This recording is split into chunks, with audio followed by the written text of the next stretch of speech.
चारों युग प्रताप तुम्हारा है, प्रसिद्ध जगत उजियारा। साधु संत के तुम रखवारे, संतों की रक्षा करने वाले हनुमान जी है, संतों की रक्षा। लेकिन हनुमान जी जैसा संत पाकर के भी संत पाने की इच्छा है, अभी कोई संत रह गया है। सोचो जरा, ये दोनों के परम कल्याण में हनुमान जी को ही श्रेय जाता है, चाहे सुग्रीव जी हो चाहे विभीषण जी हो। बोलो, जाता है हनुमान जी को श्रेय। हनुमान चालीसा का वो प्रसिद्ध संकेत आपने पढ़ा होगा हनुमान चालीसा में। ये पंक्ति को मैं दोहरा रहा हूं, सुनिए ध्यान से। तुम उपकार सुग्रीव कीन्हा, राम मिलाय राजपद दीन्हा। तुमरो मंत्र विभीषण माना, लंकेश्वर भय सब जग जाना।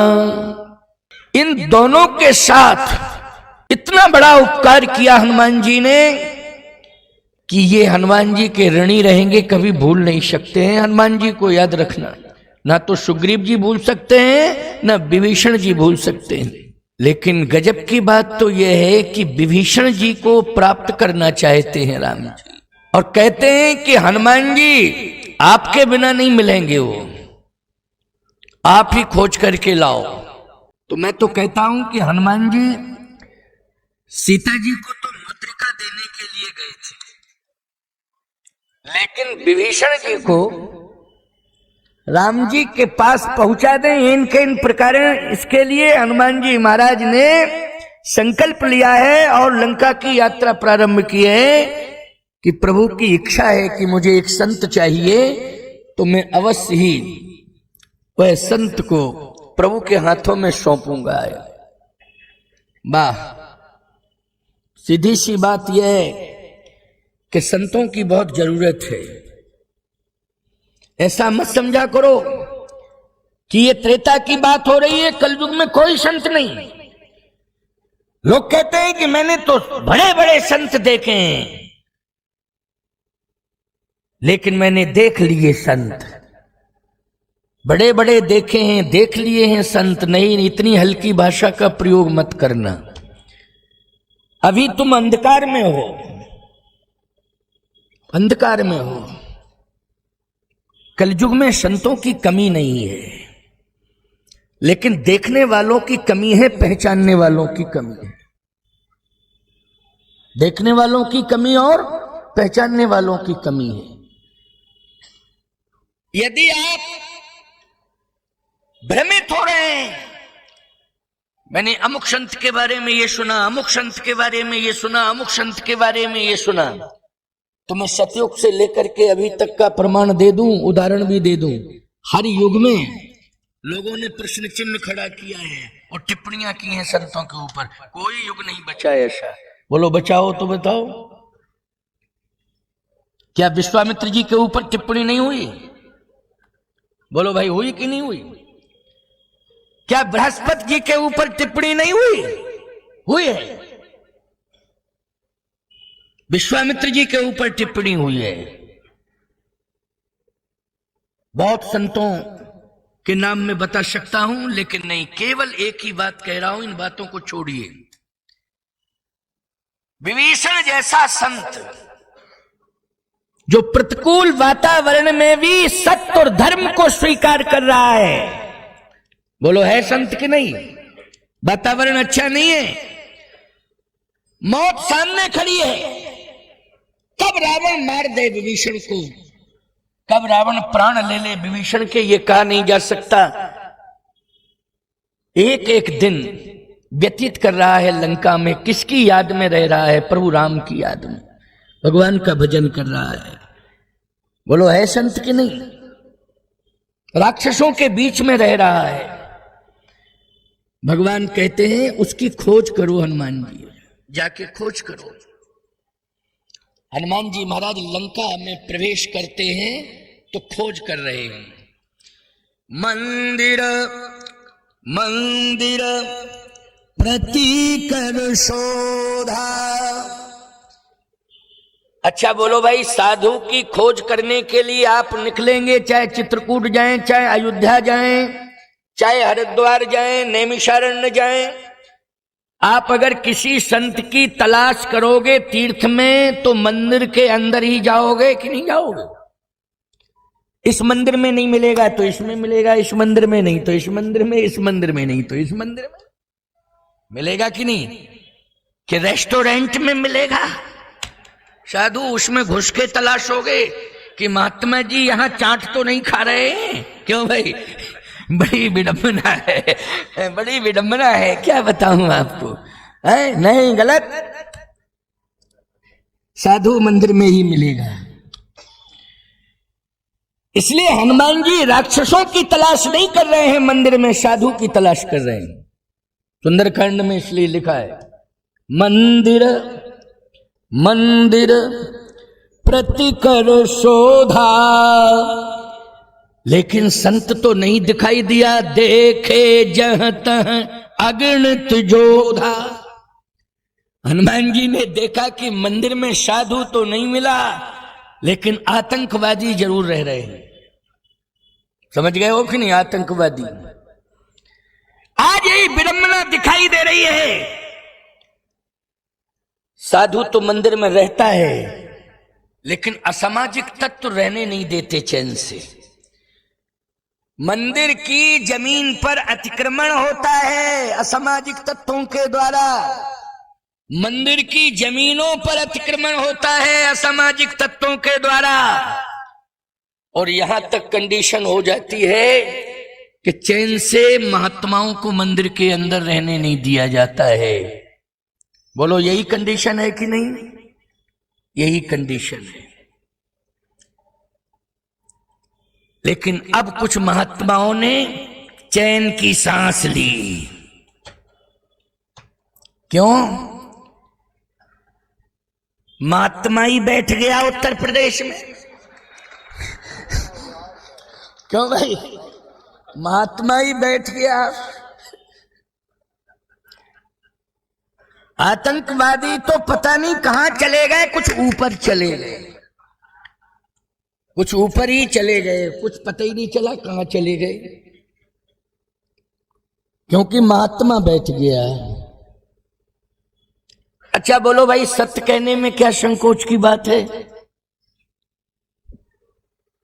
महात्मा बैठा, निहंगम गद्दी का महात्मा बैठा है, गृहस्थ गद्दी का महात्मा नहीं बैठा है। परंपरागत गद्दी, निहंगम गद्दी। बोलो भाई, है?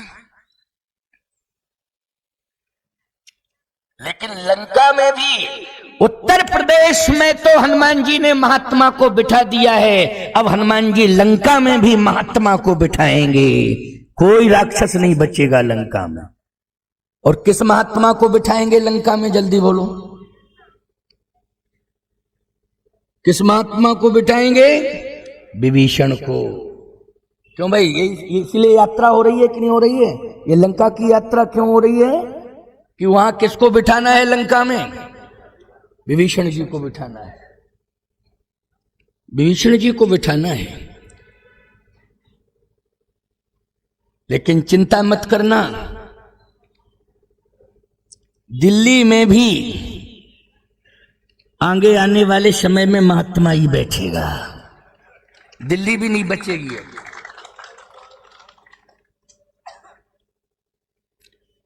लंका में संत राज्य होगा और भारत में राम राज्य होगा। भारत में क्या होगा? और लंका में संत राज्य। विभीषण जी, तुमरो मंत्र विभीषण माना, लंकेश्वर भय सब जग जाना।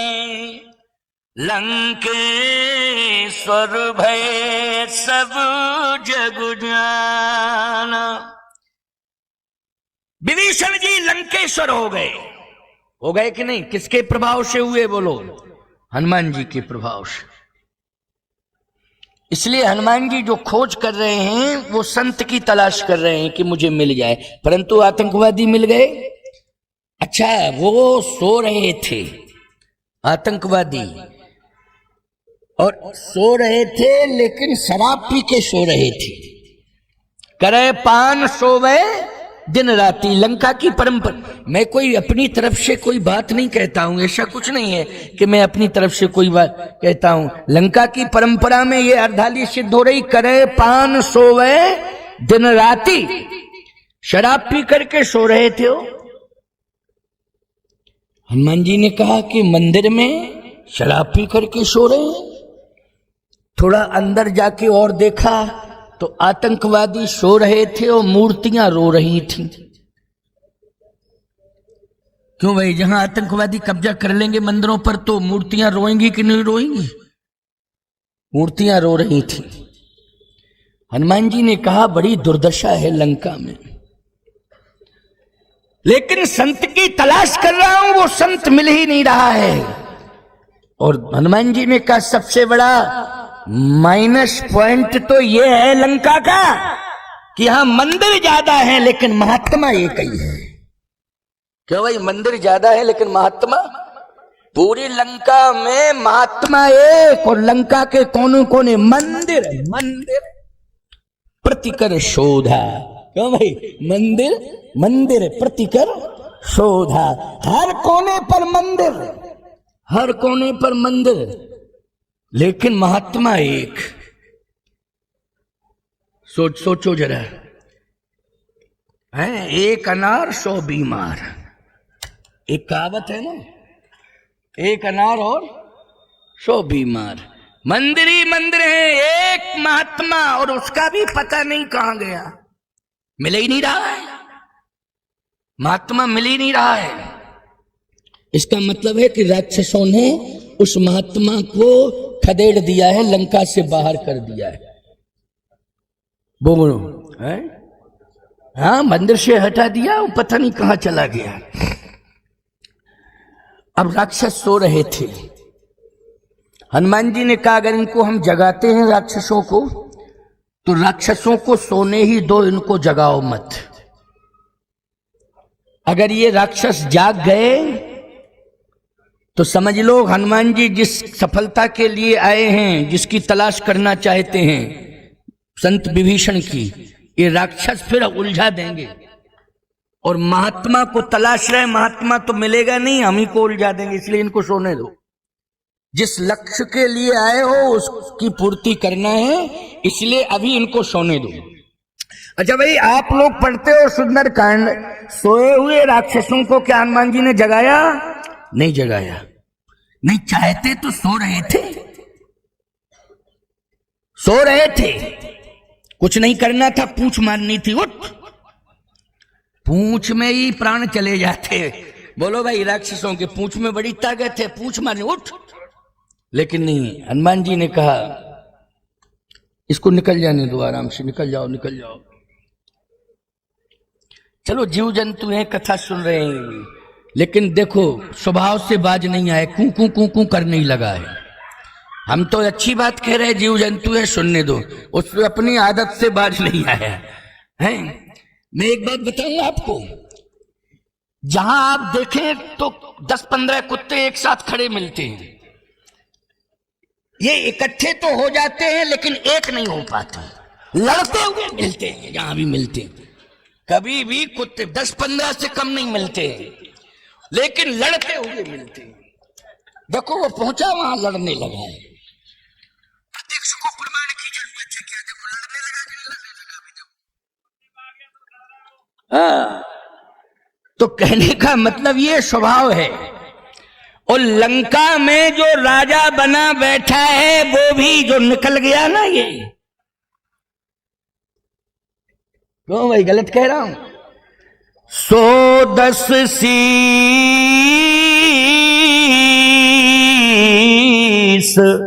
स्वान की नाई। मैं गलत थोड़ी कह रहा हूं। स्वान मानी क्या होता है? स्वान मानी कुत्ता होता है। और रावण को क्या कहा है? सीता जी का हरण करके ले गया। गोस्वामी जी बोले ये स्वान जा रहा है, ये स्वान जा रहा है। रावण को स्वान कहा है। 110 शीश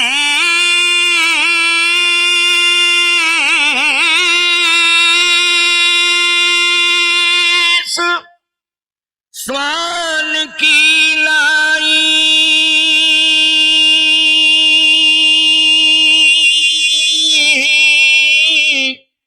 ओत उत चले ऊंचत भड़याई। 110 शीश स्वान की नाई, इत उत चले उचित भड़याई। लेकिन दुर्भाग्य यह है कि ये रावण को ही राजा मानते हैं लंका के लोग। बोलो, लंका के लोग किसको राजा मानते हैं? रावण को, लंका के लोग। अच्छा एक बात बताओ, लंका में विभीषण को छोड़कर के सब शराब पीते थे। ये शराब पीने वाले क्या रावण को ही राजा बनाते हैं? क्यों भाई? क्योंकि होश तो रहता नहीं इनको कि हमें कहां वोट देना है। नशे में जाके कहते हैं जस तोड़ दशा तस मोर दशा। नहीं, होश में आ जाओ। मैंने कल भी कहा था कि मतदान होश हवास में करना चाहिए, सोच समझ के करना चाहिए। बड़ा कीमती होता है, एक मत बहुत महत्वपूर्ण होता है, उसको व्यर्थ में नहीं गंवाना है, सदुपयोग करना है। और सच कह रहा हूं, आपके मतदान से हमारे देश को गौरव मिलता है, हमारा देश सुरक्षित होता है। और कहीं आपने गलत व्यक्ति को मत दे दिया तो याद रखना, ये देश हमारा आंसू बहाएगा, ये देश हमारा रोएगा कि तुम दुर्दशा मत करो मेरी। मैं किसी दल का नहीं हूं, मैं किसी दल का नहीं हूं, लेकिन मेरा दल तुलसी दल है। इसलिए तुलसी दल का मंच ये घोषणा कर रहा है कि मत की बहुत बड़ी कीमत है, इसको बर्बाद मत करना। इसको देश हमारा ऊंचाई पर पहुंच रहा है, इसकी पताका फहराती रहे, इस पर विचार करना है। आज हनुमान जी ने कहा कि भारतीय संस्कृति लंका में रो रही है। बोलो, बैठी बैठी रो रही है कि नहीं भारतीय संस्कृति? भारतीय संस्कृति लंका में रो रही है, लंकनी हंस रही है। लंका में लंकनी हंस रही है। लंकनी हंस रही थी ना, हनुमान जी को देख करके अट्टहास किया उसने। अब मैं भूखी थी, खा जाऊंगी, खा जाऊंगी। हनुमान जी ने कहा ये लंकनी, ये है लंका की स्थिति, लंकनी हंस रही है और भारतीय संस्कृति बैठी बैठी रो रही है। निज पद नयन दिए मन, राम पद कमल लीन, परम दुखी भा पवन सुत, देख जान की दीन, कृष्ण शीस जटायक बैनी, जपत हृदय रघुपति गुण शेनी। फलदार वृक्षों के बीच में सीता जी थी, लेकिन 14 महीना फल नहीं खाया। अगर फल नहीं होते तो हनुमान जी से क्यों कह रही हैं कि तात मधुर फल खाओ? बोलो भाई, तात मधुर फल। अगर उस वाटिका में फल नहीं थे तो सीता माता ने हनुमान जी से कहा था ना, देख बुद्धि बल निपुण कपि कहो जानकी जाओ, रघुपति चरण हृदय धर तात मधुर फल खाओ, तात मधुर फल खाओ। लेकिन 14 महीना भगवती आदि शक्ति पराम्बा ने फल नहीं खाए, लंका का जल नहीं पिया, फल नहीं स्वीकार किया। बोलो भाई, दुखी है कि नहीं? ये भारतीय संस्कृति लंका में क्या कर रही है? ये लंका ये भारतीय संस्कृति को रोला रही है। जो शाश्वत संस्कृति है उसको रुला रही है लंका, और लंकनी को इतनी बड़ी छूट दे रखी है कि वो हंस रही है और खाने के लिए दौड़ रही है। बोलो भाई, खाने के लिए। अभी हम बंगाल जाते हैं तो वहां खाने के लिए दौड़ते लोग। बंगाल की स्थिति बड़ी खराब है, क्या बताऊं आपको, बहुत खराब कंडीशन है। मैं एक बात कहना चाहता हूं, आज हमें पूरे देश को सुरक्षित करना है। बंगाल हमारा है, बंगाल आपका है, जो हिंदुस्तान में रहता है बंगाल उसका है। बोलो भाई, लेकिन हमारा बंगाल अगर कुछ लोगों की मुट्ठी का बंदी बन जावे तो बोलो ये बंगाल की दुर्दशा मानी जाएगी कि नहीं मानी जाएगी? बंगाल तो हमारा है, हमारे हिंदुस्तान का है बंगाल। सबसे बड़ा व्यापार का केंद्र है बंगाल। बोलो है कि नहीं? बड़े बड़े उद्योगपति बंगाल में रहते हैं जो हमारे देश को चलाने में सहायता देते रहते हैं समय समय पर। बिरला जी का पूरा परिवार तो बंगाल में ही रहता, कलकत्ता में। पुराने उद्योगपतियों में बिरला जी का नाम आता है, और धार्मिक उद्योगपति हैं। बोलो, ऐसी कोई फैक्ट्री नहीं जिसमें मंदिर न बना हो, और बहुत विशाल मंदिर बनवाए उन्होंने। बिरला मंदिर के नाम से ही बड़े बड़े मंदिर बने हुए हैं। मैं कहना चाहता हूं, एक बंगाल की बात नहीं कर रहा हूं, पूरा देश हमें संभालना है, सुरक्षित करना है। इसलिए हमारे देश में सभी रहें, लेकिन देश की मर्यादा का ध्यान रखें। यदि देश की मर्यादा के साथ कोई देश में रहने वाला खिलवाड़ करेगा तो उसे देश में रहने का कोई अधिकार नहीं होगा। उसको देश में रहने का कोई अधिकार नहीं होगा अगर देश की मर्यादा के साथ खिलवाड़ करेगा। इसलिए प्यारे भक्तों, श्रद्धालुओं, मैंने अब्दुल कलाम साहब का नाम लिया था इस मंच से। भारत के राष्ट्रपति वैज्ञानिक डॉक्टर अब्दुल कलाम जी का नाम इस मंच से मैंने शायद लिया था। महारानी लक्ष्मीबाई को मैंने श्रद्धांजलि दी थी इस मंच से। बोलो, दी थी कि नहीं? मैं एक बात बताऊं आपको, मैं सनातन धर्म के मंच पर बैठा हूं। 2018 में मेरी रामेश्वरम में कथा हुई थी। मैं अब्दुल कलाम साहब की समाधि के पास गया था उनको पुष्पांजलि अर्पित करने के लिए। ये मैं सनातन धर्म के मंच पर बैठकर कह रहा हूं। रामेश्वरम में 9 दिन रहा, मैं एक दिन गया, मैंने कहा मुझे वहां ले चलो। ऐसी बात नहीं है, जो देश के लिए समर्पित है वो हमारा है। चाहे हिंदू हो, चाहे मुसलमान हो, चाहे सिख हो, चाहे ईसाई हो, बौद्ध जन, कोई भी हो। बोलो भाई, कोई भी हो, जो देश के लिए समर्पित है वो हमारा है। लेकिन जो देश के लिए गद्दारी कर रहा है, देश को रसातल में ले जा रहा है, भारतीय संस्कृति को, सनातन संस्कृति को चैलेंज दे रहा है, उसको हम महात्मा और जितने भक्त हैं चैलेंज देंगे। जैसे हनुमान जी ने लंका में जाकर के चैलेंज दे दिया है कि अब लंका में संत राज्य होगा, ये मैं घोषणा करता हूं। संत राज्य, किसका राज्य? विभीषण का राज्य होगा। इसलिए तलाश कर रहे हैं हनुमान जी, लेकिन नहीं मिले विभीषण जी। हनुमान जी एक चौराहे पर जाकर के खड़े हो गए और ये सोचने लगे कि मैं तलाश तो कर रहा हूं, लेकिन जहां भी जा रहा हूं वहां राक्षसी मिल रहे हैं। तब तक देखा कि एक बड़ा भारी मंदिर के आकार में बहुत बड़ा महल था, तो मंदिर जैसा ही लग रहा था। चलो, हो सकता है कि इसमें विभीषण रहता हो। उसमें देखा तो रावण लेटा था। उसमें तो और बड़ा खतरा था। उसमें कौन लेटा था? रावण। गए दशानन मंदिर माही,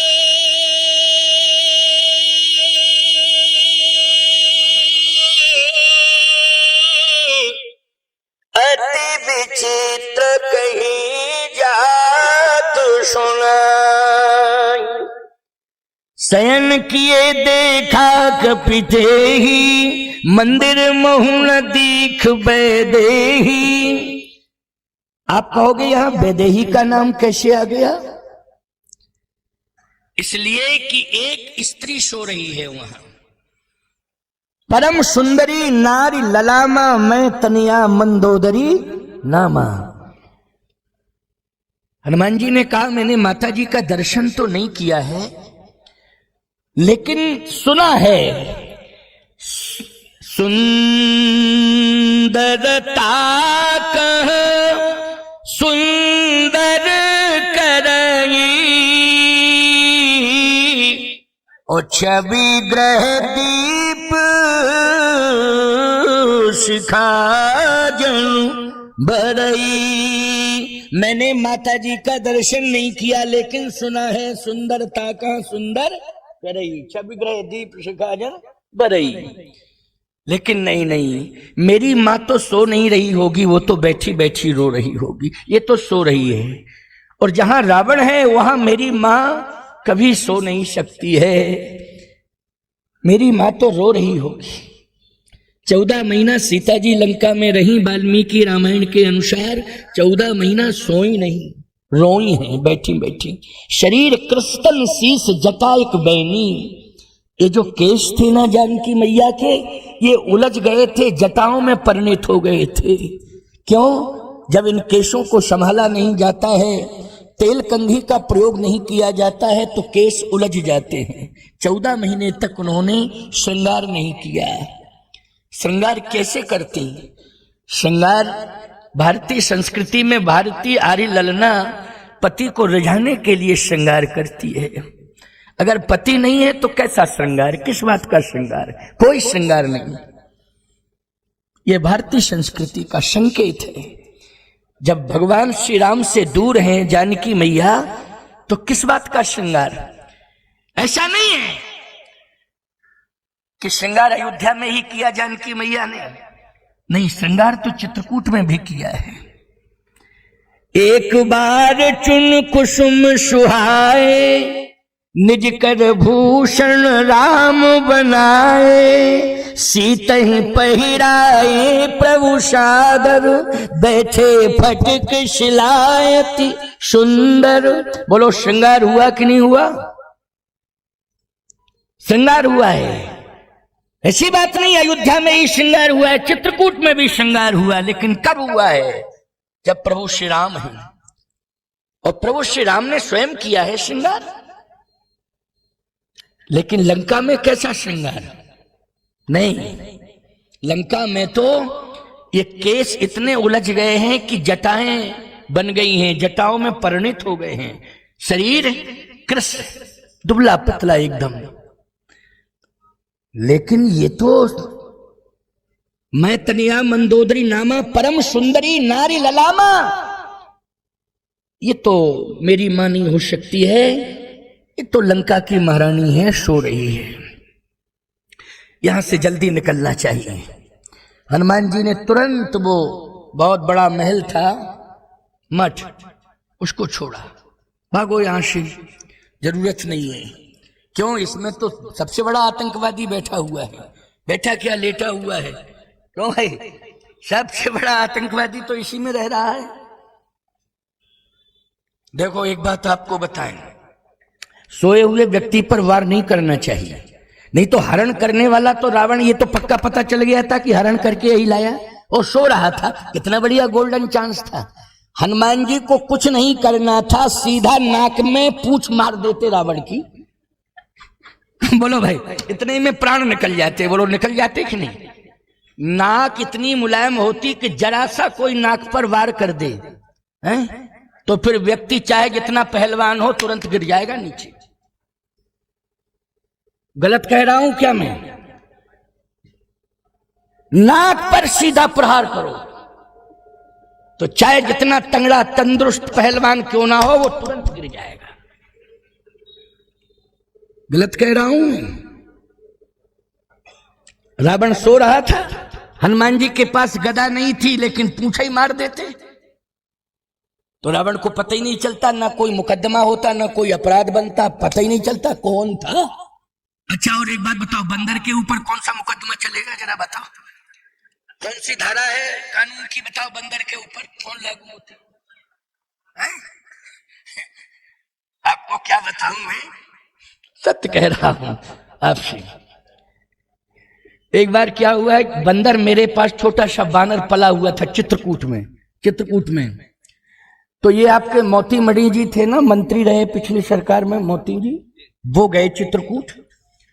तो संजोग से मैं था, तो छोटा सा वानर था पला हुआ, वो जब मुझे देखता था, मैं आऊं बाहर से तो मुझे देखे तो चिक चिक चिक चिक करके मेरे ऊपर चढ़ जाए यहाँ, और मैं बड़ा प्यार करता था उसको। अब मैं बैठा तो ये मिलने आए मुझसे, तो मेरे ऊपर बंदर आया तो उनको बहुत अच्छा लगा, बोले महाराज जी थोड़ा हम ले सकते हैं इसको। हमने कहा कोई दिक्कत नहीं। तो सीधा वो बंदर छोटा सा ही था, मेरे से छूटा और उन्होंने यूं किया और वो सीधा कंधे पर बैठा, उसने बाल पकड़े और दूसरा हाथ नाक की तरफ बढ़ाया, बोले महाराज जी ये खतरा है। हमने कहा तो मैंने क्या कहा था आपसे, अब चाहे मंत्री बने रहो चाहे प्रधानमंत्री बने रहो, तो बोलो भाई बंदर है, हम क्या कह सकते बताओ भाई, हम डांट सकते कि डपट सकते हैं, कुछ तो नहीं कह सकते, वो तो बंदर है। इसलिए बंदर के ऊपर किसी भी प्रकार का कोई आरोप प्रत्यारोप नहीं लगाया जा सकता है, वो स्वतंत्र सत्ता है उसकी, बोलो है कि नहीं, स्वतंत्र सत्ता है। इसलिए भगवान राम ने ऐसे सहयोगी बंदर खोजे कि कोई मुकदमा ही दायर न कर पाए। अपराध का क्या पंजीकरण होगा, बोलो भाई क्या मुकदमा कौन करे। और बंदरों ने कमाल करके दिखाया साहब, थे तो वो देवता लेकिन छक्के छुड़ा दिए। तो कहने का तात्पर्य मेरा ये है, हनुमान जी महाराज तो वानराणाम भीषम जरूर है, लेकिन बुद्धिमताम वरिष्ठम है, और ये हनुमान ज्ञान गुण सागर हैं। इसलिए हनुमान जी ने कहा सोए हुए पर वार नहीं करना चाहिए। ये सो रहा है, सोए हुए पर वार नहीं करना, मूर्छित पर वार नहीं करना चाहिए, पीठ दिखाए हुए शत्रु पर भी वार नहीं करना चाहिए। अगर पीठ दिखा के शत्रु भाग रहा है तो वार नहीं करना चाहिए। हनुमान जी ने कहा ये सो रहा है इसलिए वार नहीं करना चाहिए, ये धर्म नहीं कहता है। मैं तो साधु की तलाश में आया हूं। जैसे ही निकले हनुमान जी बाहर तो एक झंडा दिखाई दिया। मंदिर के शिखर पर नरसिंह भगवान का मंदिर था। विभीषण जी नरसिंह भगवान की पूजा करते थे, समझ रहे हो ना, नरसिंह भगवान की पूजा करते थे विभीषण जी महाराज। लंका में नरसिंह भगवान का मंदिर था। शिखर पर झंडा फहरा रहा है। बोलो ऐसी प्रतिकूल परिस्थिति में अगर झंडा फहरा रहा है तो बहुत बड़ी बात है कि नहीं, बोलो भाई बहुत बड़ी बात है। मैं एक बात कहना चाहता हूं, ये राम मंदिर तो अब बन रहा है, लेकिन जिस समय वो ढांचा डाला गया था सन 92 की बात, 91 की बात 92 की बात है कि नहीं, 92 की बात है। सावधानी से सुनना मेरी बात को। उस समय प्रतिकूल परिस्थिति थी, लेकिन प्रतिकूल परिस्थिति में भी कुठारी बंधुओं ने झंडा फहराया था अयोध्या में जाकर के। बोलो ढांचे के ऊपर झंडा फहराया था कि नहीं फहराया था? प्रतिकूल परिस्थिति में फहराया था। अब तो अनुकूल परिस्थिति है, एक झंडे नहीं 1000 झंडे लगा दो। क्यों भाई, 1000 झंडे लगा दो, कोई दिक्कत नहीं। उस समय शिखर पर चढ़ना और झंडा लगाना ये बहुत बड़ी बात थी, लेकिन उस समय झंडा फहरा दिया। विभीषण जी ने लंका में उस समय झंडा फहराया है जब कहूं महिष मानस धैन खराज निशाचर भक्षई, उस समय झंडा फहराया है। बोलो हनुमान जी ने देखा ये पताका फहरा रही है और पताका लहला रही है, झुकी नहीं है, नहीं तो पताकाओं को झुका दिया जाए उसको, लेकिन नहीं, फहरा रही है। भवने के पुनि दीख सुहावा, हरि मंदिर तह भिन्न बनावा। आप कहोगे हरि मानी तो भगवान है, आप तो नरसिंह भगवान की बात कर रहे हैं। हरि मंदिर तह भिन्न बनावा, इसलिए मैं नरसिंह भगवान की बात कर रहा हूं, क्योंकि हनुमान जी ने जब प्रवेश किया तो मसक समान रूप कपिधरी, लंका ही चले सुमिर नर हरि। तो नरहरि कौन है? नरसिंह भगवान है नरहरि। इसलिए हरि मंदिर तह भिन्न बनावा, नरसिंह भगवान का मंदिर है वो। भवन एक पुनि दीख सुहावा, हरि मंदिर तह भिन्न बनावा। हनुमान जी ने कहा अब संकेत मिल गया, ये मंदिर स्पष्ट दिखाई दे रहा है। जहां पताका ही नहीं है कैसा मंदिर है? इसलिए मंदिर हो तो पताका जरूर होना चाहिए। होना चाहिए कि नहीं? पताका नहीं है तो कैसा मंदिर? एक जगह में गया मंदिर में दर्शन करने, मैं जहां भी जाता हूं दर्शन करने पहले ऊपर देखता हूं, तो लोग कहते हैं आपकी आदत कैसी है, मंदिर में सामने देखना चाहिए कि ऊपर? हमने कहा पताका देखता हूं, पताका है कि नहीं? पताका है, और नहीं होती तो मैं डांटता हूं। पताका नहीं दिखाई दी, मैंने पुजारी से कहा क्यों पताका नहीं है? बोले महाराज एंटीना तो है। क्यों भाई, एंटीना से क्या मतलब? पताका से मतलब पताका होना चाहिए। मंदिर है तो पताका जरूर हो, पताका फहराते रहना चाहिए। जगन्नाथपुरी की पताका कितनी महत्वपूर्ण है, और याद रखना एक बार पताका प्रभावित हो गई थी जगन्नाथपुरी के मंदिर की, तो कितनी बड़ी महामारी आई, बोलो भाई। आई महामारी, ये कोरोना जैसी महामारी, जो महामारी देख करके डॉक्टरों ने हाथ उठा लिए थे कि मैं ही बच जाऊं, यही बहुत बड़ी बात है। पुत्र देख रहा है कि ये पिता की लाश है, और पिता देख रहा है कि ये पुत्र की लाश है, लेकिन पास में नहीं जा पा रहे हैं। बोलो भाई, ऐसी महामारी, मौत का तांडव दिखाई दे रहा था चारों तरफ, जहां भी दृष्टि जा रही थी। जगन्नाथपुरी की पताका ने प्रभावित हुई थी पताका, तो विनाशकारी मंजर आ गया था।